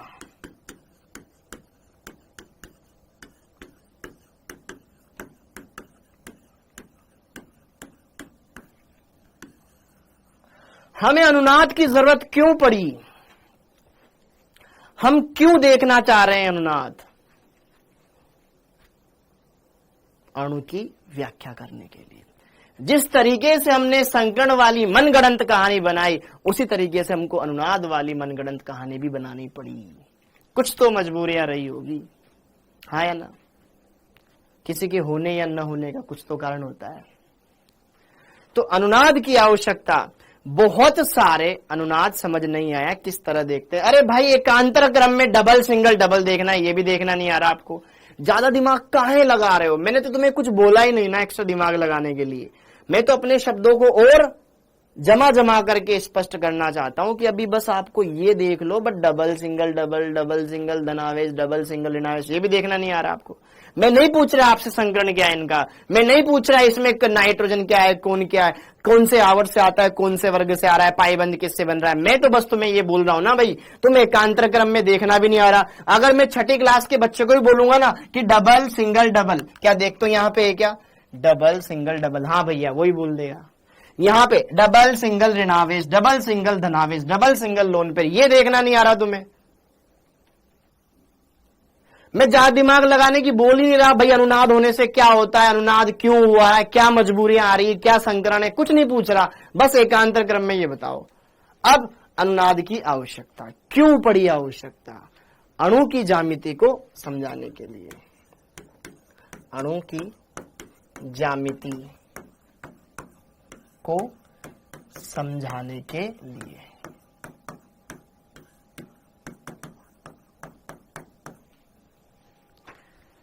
जरा देखो ध्यान से, बेंजीन, ये बेंजीन है। आमतौर पर जो कार्बन कार्बन सिंगल बॉन्ड है, कार्बन कार्बन एकल बंध है, उसकी कार्बन कार्बन सिंगल बॉन्ड की जो बंध लंबाई होती है वो कितनी होती है? 1.54 एंगस्ट्रॉम होती है। कार्बन कार्बन डबल बॉन्ड की बंध लंबाई कितनी होती है? 1.34 एंगस्ट्रॉम आती है।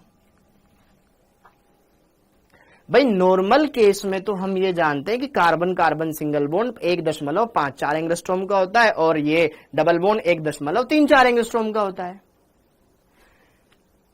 कई सारे सहसंयोजक यौगिक ऐसे होते हैं जिनके सभी गुणों की व्याख्या उसकी एक संरचना से नहीं की जा सकी। हम इसकी ये संरचना लेके चल रहे थे कि भैया डबल बॉन्ड इसी दो कार्बन के बीच में रहेगा, इन्हीं कार्बन के बीच में रहेगा, इन्हीं कार्बन के बीच में रहेगा, लेकिन एक्सपेरिमेंटल रिजल्ट अलग आ रहे थे। फिर वैज्ञानिकों ने सोचा ऐसे कैसे, पर प्रयोगों से पता चला इसमें सारे बंध समान लंबाई के हैं। मतलब ये वाला डबल बॉन्ड इस वाले सिंगल बॉन्ड के बराबर, ये वाला डबल बॉन्ड इस वाले सिंगल बॉन्ड के बराबर, अर्थात बेंजीन में सारे बंध समान लंबाई के थे। ये क्या चक्कर है यार, अभी तो हमने पढ़ा था डबल बॉन्ड बड़ा होता है, सिंगल बॉन्ड छोटा होता है, फिर ये बराबर कैसे आ रहे। इस बात को एक्सप्लेन करने के लिए फिर अनुनाद की अवधारणा प्रस्तुत की गई। तो अनुनाद क्या होता है कि कई सारे सहसंयोजक यौगिक ऐसे होते हैं जिनके सभी गुणों की व्याख्या उसकी एक संरचना से नहीं की जा सकती, तो उसकी एक से ज्यादा संरचनाएं बनाई जाती है, तो उसकी एक से ज्यादा संरचनाएं बनाई जा सकती है, उसकी एक से ज्यादा संरचनाएं बनाई जाती है। इन संरचनाओं को बताया जाता है, इन संरचनाओं को कहा जाता है अनुनादी संरचनाएं। उन संरचनाओं को क्या कहता है, अनुनादी संरचनाएं कहते हैं। इन संरचनाओं को क्या कहते हैं, अनुनादी संरचना। और ये कन्वर्जन एक संरचना से दूसरी संरचना में यह कहलाता है अनुनाद। तो बस यहां पे जरा देखो, ये बेंजीन ऐसी है, इसकी मैंने एक और संरचना बनाई, दोनों तरफ तीर का चिन्ह लगाते हैं तो अनुनाद दर्शाते हैं। तो उसमें क्या हुआ, यह पाई बंद, ये वाला पाई बंद, ये वाला पाई बंद और ये वाला पाई बंद, अपन अगले वाली संरचना देखो, ये वाला इस पाई बंद में क्या है, हर एक बंद में 2 इलेक्ट्रॉन होते हैं, इस बंद में 2 इलेक्ट्रॉन, इस बंद में 2 इलेक्ट्रॉन। सिग्मा बंद की तो बात ही नहीं कर रहा, सिर्फ पाई बंद। ये पाई बंद मैंने यहां शिफ्ट कर दिया, अर्थात 2 इलेक्ट्रॉन इस कार्बन पे भेज दिए, यहां 2 इलेक्ट्रॉन आ गए। अगला वाला सेम इस तरह चक्रीय क्रम में यहां भेज दिया, यहां 2 इलेक्ट्रॉन, फिर यहां पे चक्रीय क्रम में आगे भेज दिया। तो जरा देखो ध्यान से, जैसे ही 2 इलेक्ट्रॉन यहां गया, एक खुद का और एक पड़ोसी का, तो ऋणावेश आया, यहां धनावेश, यहां ऋणावेश आया तो उसी तरफ में आगे हमने भेज दिया, यहां धनावेश आया, इस ऋण और इस धन के मिलने से यहां डबल बॉन्ड बन गया। फिर जैसे ही यह पाई बंद यहां गया, यहां ऋणावेश, ये वाला यहां गया, यहां ऋणावेश, तो यहां धनावेश बना, तो इस ऋण और इस धन के बीच में यहां डबल बॉन्ड बन गया। फिर यहां से इधर गया तो यहां ऋणावेश, यहां धनावेश, लेकिन इधर ही आ गया तो यहां पे ऋणावेश, ऋण और धन के मिलने से फिर डबल बॉन्ड बन गया।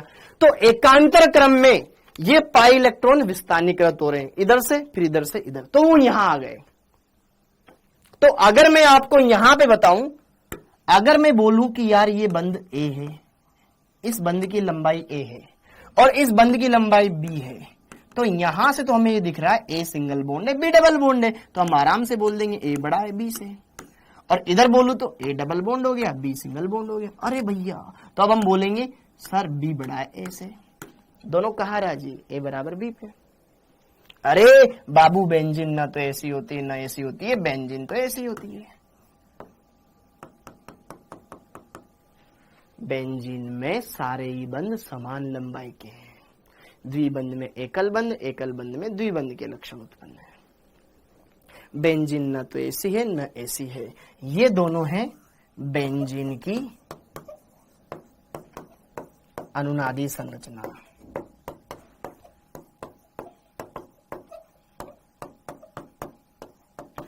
और ये है वास्तविक संरचना।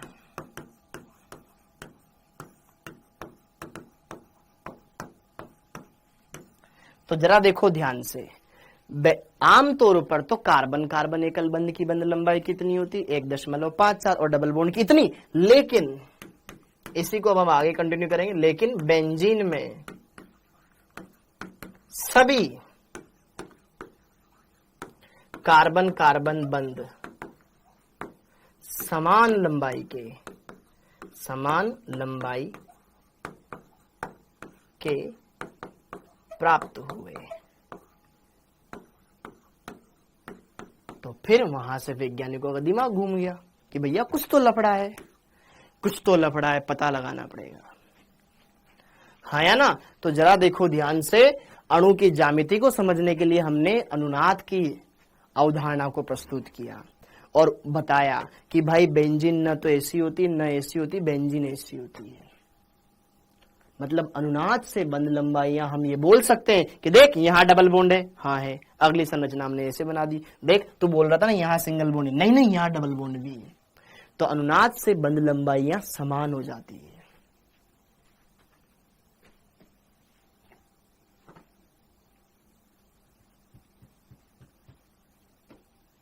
फिर भी बेंजीन की डबल बॉन्ड वाली संरचना ज्यादा सही मानी जाती है, नहीं मानी जाती बेटा। जब तू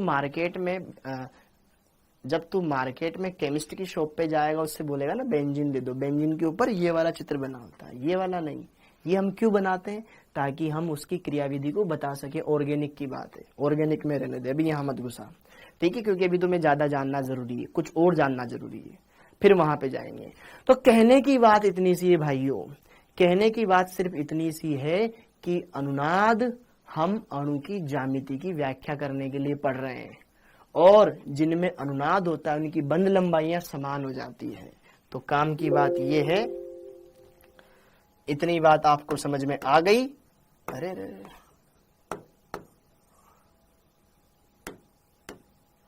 तो जरा देखो ध्यान से, जरा देखो ध्यान से। हाँ जी, अब अनुनाद से फायदा क्या होता है? जिन यौगिकों जिन परमाणुओं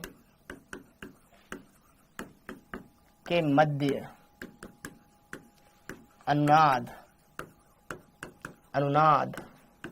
होता है, उनकी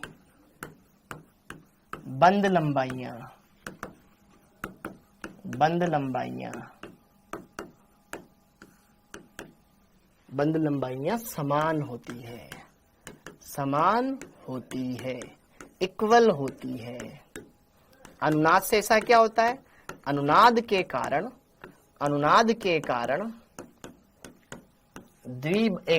द्विबंध में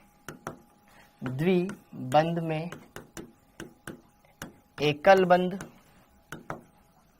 के एवं एकल बंध में द्विबंध के लक्षण उत्पन्न हो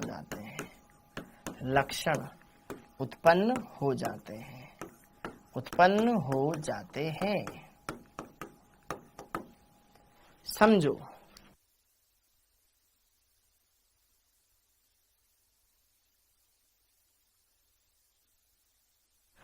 अनुनाद से होता क्या है बेटा कि देखो, पहली बात तो आपको अब ये समझना है, एक बार ये नोट डाउन कर लो फिर मैं बोलता हूं, एक बार नोट डाउन कर लो फिर मैं बोलता हूं, एक बार ये नोट डाउन कर लो फिर मैं बोल देना। छोड़ दो सर, बहुत दर्द हो रहा है। अरे भाई पकड़ थोड़ी रख रखा है तुम्हें। हाँ जी, अब जरा देखो ध्यान से, अब सीधी सीधी मुद्दे की बात करता हूं, ठीक है, सीधी सीधी मुद्दे की बात करता हूं जो आपको समझनी चाहिए। अनुनाद का कॉन्सेप्ट क्यों बीच में लाया? बंध लंबाइयां। तो जिन यौगिकों में अनुनाद हो रहा है उनकी बंध लंबाइयां समान मिलेगी, ठीक है। तो अनुनाद होने से क्या होता है कि आप कंपेयर कर रहे हो, जैसे कि 3 अलग अलग अणु दे दी जाए, उनकी बंध लंबाइयों को कंपेयर कर रहे हो, तो गलत कंपेयर करोगे, क्योंकि आपने अनुनाद के कॉन्सेप्ट को पढ़े बिना ही कंपेयर कर दिया। उस अणु में अनुनाद होता था, तुम्हें कैसे पता? तो उसके लिए अनुनाद जानना जरूरी था। तो अनुनाद क्या होता है? पाई इलेक्ट्रॉनों के विस्थानीकरण की घटना। परिभाषा पूछी जाए, अनुनाद किन यौगिकों में होता है? जिसमें एकांतर क्रम में पाई बंध पाए जाए, पाई सिंगल पाई, डबल सिंगल डबल, या डबल सिंगल ऋणावेश, या डबल सिंगल धनावेश, या डबल सिंगल लोन पेयर, उनमें अनुनाद होता है। उससे क्या होता है? डबल बॉन्ड में सिंगल बंध के, सिंगल बॉन्ड में डबल बॉन्ड के लक्षण उत्पन्न हो जाते हैं, अर्थात डबल बॉन्ड सिंगल बॉन्ड के बराबर, सिंगल बॉन्ड डबल बॉन्ड के बराबर आ जाता है, अर्थात सारे बंध समान लंबाई के आ जाते हैं। बेंजीन के अंदर जैसा कि होता है, डबल बॉन्ड छोटा होना चाहिए, सिंगल बॉन्ड बड़ा होना चाहिए, क्योंकि वहां पे डबल बॉन्ड है, यहाँ सिंगल बॉन्ड है। जैसे जैसे बंध बढ़ते जाते हैं दो परमाणुओं के बीच में, उनकी बंध लंबाई छोटी होती जाती है। तो यहां पे हमने यही समझने की कोशिश करी कि अनुनाद से हम बंद लंबाई के बारे में भी कमेंट कर सकते हैं। तो जैसे कि आपसे पूछ लिया जाए, जैसे कि देखो ध्यान से, 3 अणु दे दिए जाएं, 3 अणु दे दिए जाएं, 3 अणु दे दिए जाएं, CO, CO2 एवं CO3 -2 के की बंद लंबाई यो का सही क्रम होगा। जैसे कि ये क्वेश्चन आया तुम्हारा, CO, CO2 और CO3 -2 की बंद लंबाई। अब बंद लंबाई यहां बंद किसके बीच में बन रहा है समय? Carbon oxygen, carbon oxygen, carbon oxygen. तो बंद लंबाई किसकी बड़ी होगी, किसकी छोटी होगी, हमसे पूछ रहा है। तो अब मुझे सब बनाना पड़ेगा। तो कैसे बनाऊं मैं इसको? तो जरा देखो ध्यान से, CO को बनाने की कोशिश करते हैं। कार्बन के बाह्यतम कोश में कितने इलेक्ट्रॉन होते हैं? 4। 1 2 3 4। ऑक्सीजन के बाह्यतम कोश में कितने इलेक्ट्रॉन होते हैं? 6। 1 2 3 4 5 6। इसने तो अपने 2 इलेक्ट्रॉन लेकर के अष्टक पूरा कर लिया, बेचारे इसका नहीं हुआ। तो क्या करेगा? यह ऑक्सीजन इसको अपना लोन पे डोनेट करेगा। तो कहने की बात यहां पे संरचना ऐसी है कि यार ये कार्बन इस ऑक्सीजन के साथ डबल बॉन्ड तो बना रहा है, लेकिन ऑक्सीजन 2 लोन पेयर में से एक लोन पेयर इसकी तरफ ट्रांसफर कर रहा है कि तू तेरा भला हो जाए। तो कुल मिलाकर के यहां पर संरचना ऐसी बनेगी कि यार ये कार्बन है, ये ऑक्सीजन है, इनके बीच में डबल बॉन्ड तो है लेकिन एक कोऑर्डिनेट बॉन्ड है ऑक्सीजन से कार्बन की तरफ। इसमें ट्रिपल बॉन्ड है। देखने का तरीका ऐसा है कि इसमें ट्रिपल बॉन्ड है। CO2 में क्या है? इधर डबल बॉन्ड है, इधर डबल बॉन्ड है।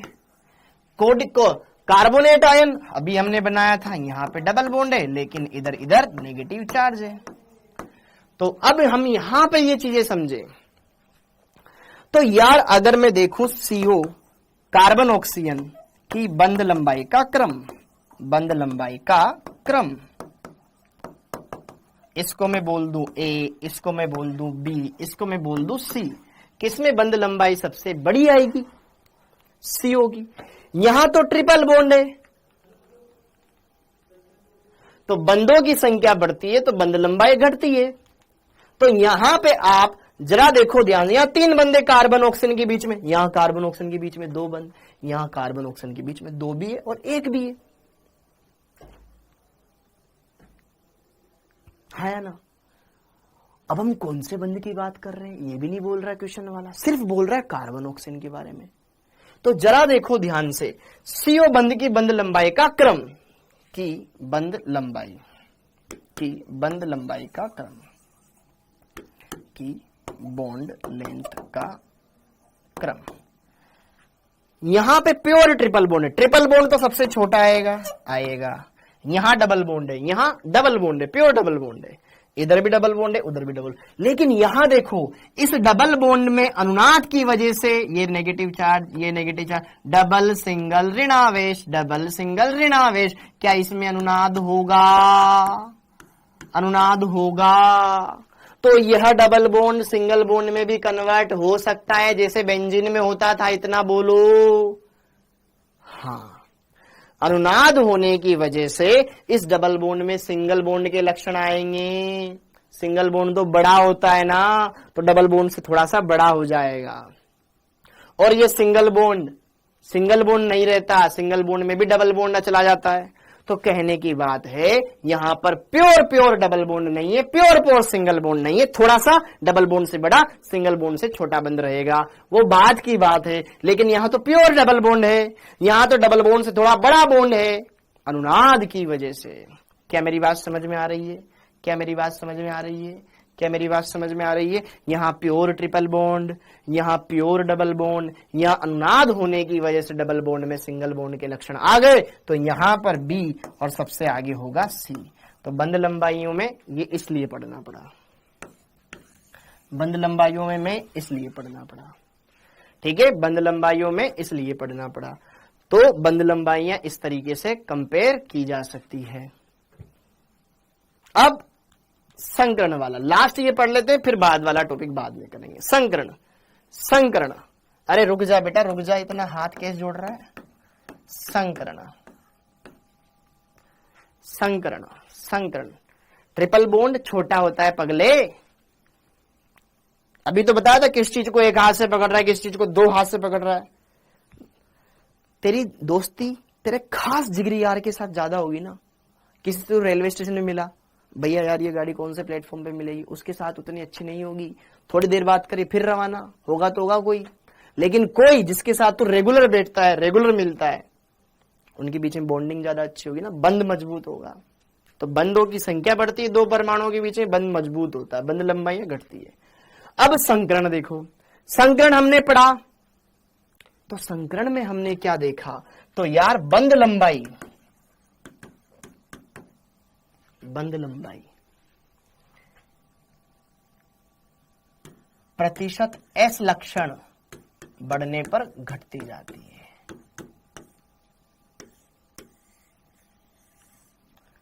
प्रतिशत एस लक्षण क्या था,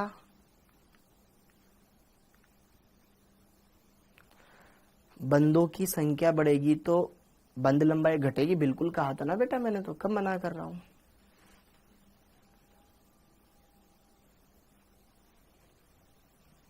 हाँ जी, प्रतिशत एस लक्षण क्या हम जानते हैं, प्रतिशत एस लक्षण sp में ज्यादा, sp2 में कम, sp3 में सबसे कम, संकरण में sp s कक्षक भाग लेता है ना।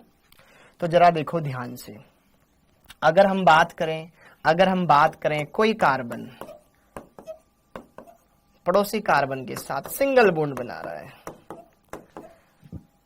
कोई कार्बन पड़ोसी कार्बन के साथ डबल बॉन्ड बना रहा है, ये ऑर्गेनिक में भी काम आएगा लल्ला। और यहां पर ये यार जैसे ही तुम्हें कोई बढ़िया सा कॉन्सेप्ट पढ़ाने लगते हैं, तुम्हारी स्थिति कैसे होने लगती, कैसे मतलब तुम घबराने लग जाते हो, सर जा रहे हैं सब बस करो ना, थोड़ा पढ़ा करो, एकदम बढ़िया जोश से पढ़ा करो सर, डोंट पैनिक, घबराइए मत, हम आपके साथ एकदम बढ़िया तरीके से अच्छे से पढ़ लेंगे, एकदम बढ़िया तरीके से पढ़ेंगे, धुआंधार तरीके से पढ़ेंगे। ऐसा जोश होना चाहिए अपने, जोश बटलर, एकदम मजेदार। सी क्या बोल रहा है बेटा मंजीत, एकदम चिकारा, चिकारा मुझे बहुत बड़े लड़का लगता है, ठीक है। चिकारा शायद तू पिछले साल भी था, क्लास 12th में था शायद, किसी में तो था। घबराया मत करो, डोंट पैनिक यार, घबराया मत करो, एकदम जोश में रहा करो यार। जरा देखो ध्यान से, प्रतिशत एस लक्षण, जब तुम्हें बढ़िया टॉपिक पढ़ाया जाता है तुम घबराते काहे हो, और अगर नहीं घबराओगे तो बेटा सिलेक्शन तभी होगा। हाँ जी, ये कार्बन, ये कार्बन, ये कार्बन, ये कार्बन, ये कार्बन, ये कार्बन। हाँ जी, बात यह है कि बच्चे 3 बजे से पढ़ रहे हैं। अरे यार ठीक है, बस बस बस बस लास्ट है बेटा, लास्ट है, ठीक है। इस कार्बन का संकरण क्या sp3 है, क्योंकि ये 3 सिग्मा बंध बना रहा है, ये वाला भी sp3 संकृत है। यहां पे जरा देखो ध्यान से, इसका संकरण sp2 है, इसका भी संकरण sp2 है, ठीक है। मेरे शब्दों को वापस लेता हूं बेटा मैं, यहां पर sp, यहां पर sp, किसी को बुरा लगा हो तो। हाँ जी, तो जरा देखो ध्यान से, प्रतिशत एस लक्षण याद है ना, sp के अंदर सबसे ज्यादा, फिर sp2 के अंदर, फिर sp3 के अंदर। तो अगर बंद लंबाइयां कंपेयर करनी हो तो हम यहाँ पे देखो ध्यान से, sp3 वाला बंद सबसे बड़ा रहेगा, फिर sp2 वाला छोटा, और sp वाला सबसे छोटा, ठीक है। तो यहाँ पर बंद लंबाई इसकी बड़ी होगी। अगर इस बंद लंबाई को मैं बोल दूं x, ये बोल दूं y, ये बोल दूं z, तो यहाँ पर हम क्लियरली बोल सकते हैं बेटा कि बंद x वाला सबसे बड़ा, फिर y वाला, फिर z वाला सबसे छोटा। और इसी के साथ मैं अपने शब्दों को विराम देता हूं। आप सभी का बहुत बहुत धन्यवाद, ठीक है।